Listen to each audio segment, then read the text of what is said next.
Hi everyone, DBaca Maker here, DBaca. I just wanted to create a quick update video on a project that I had started a couple of months ago.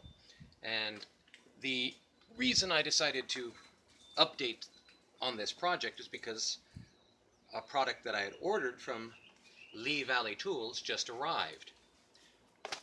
It happened while I was making the blacksmithing video. And it is a 1/4 inch hand router cutter. And so I'm going to be going to the store. That's why I'm in my writing togs. I'm going to the store to pick up a few things so that I could install this router cutter into my hand router. I resumed work on this router by cutting a channel for the corner of the cutter. This was simply to keep it square and keep it firm against the wood. You've seen it in other videos. But I realized that the cutter was too big for the opening, so I had to add an extension with a little bit of extra walnut that I had lying around, and I continued cutting the channel. Some of you eagle-eyed viewers will realize the problem that I was causing myself later on in this project.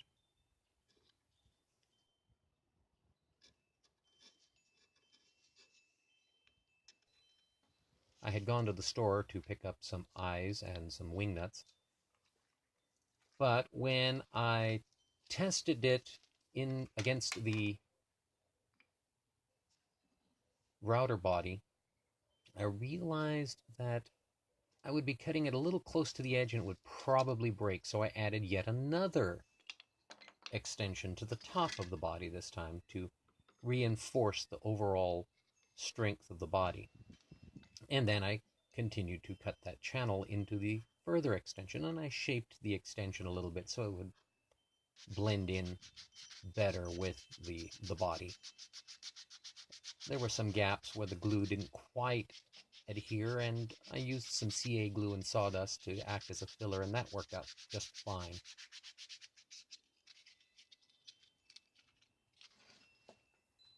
This is where I'm now cutting the groove and the hole to accept the eye.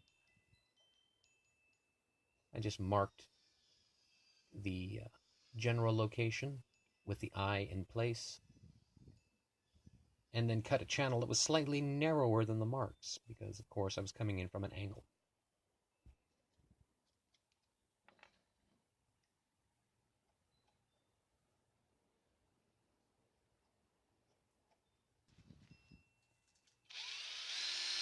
I fitted a 1/4 inch bit to my drill,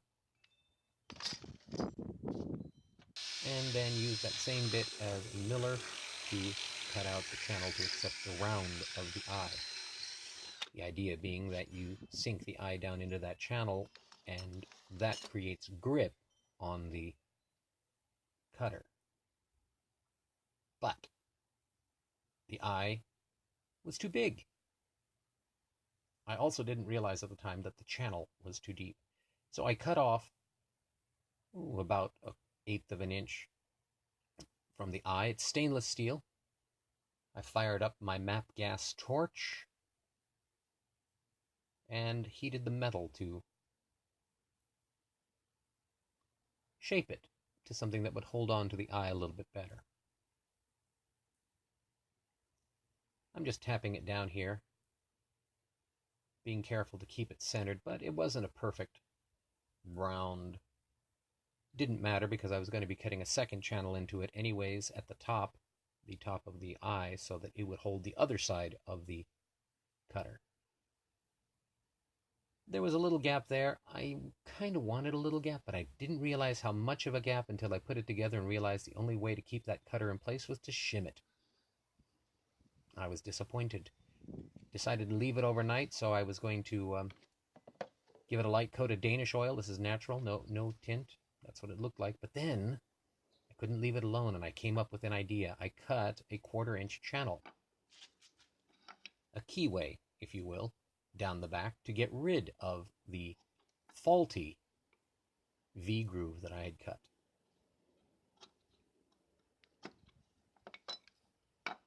And then I got a piece of walnut cut off, shaped it down to close to the size of the groove, and then began shaving and filing the piece until it would fit inside that groove to a reasonable tolerance that glue would fill in any gaps.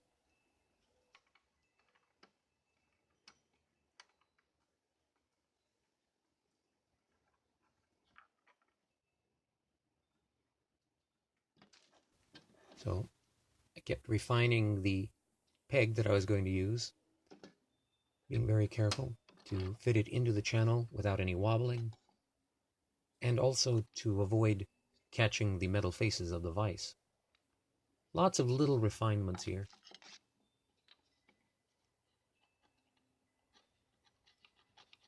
But eventually I got it down to the size that I wanted.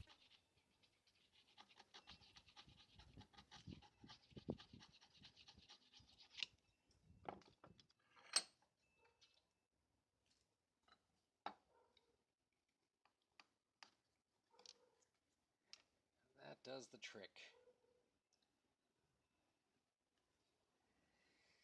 Alright, so we'll glue that in and then cut that out. And then I can recut a little bit of a groove, not as deep this time.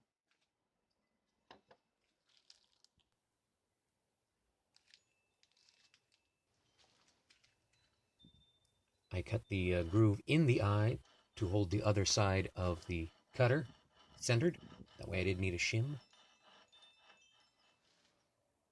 And then I cut a very shallow groove with this diamond needle file, just enough to catch the radius on the edge of the cutter, not enough to make it sink down very far.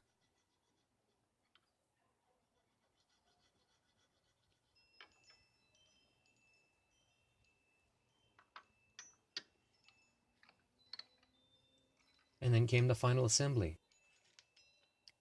2 washers to give me a little more grip on the threads. Then I assembled the whole unit together.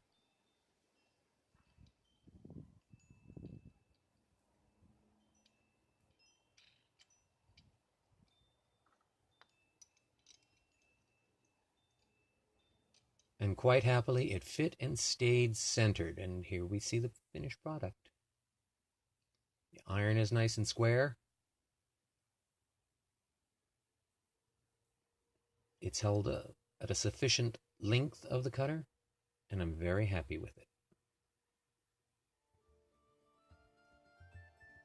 If you like this video, please comment and hit the like button. Subscribe to my channel to see future videos. There are more coming up. And click below to see more videos that I have posted in the past.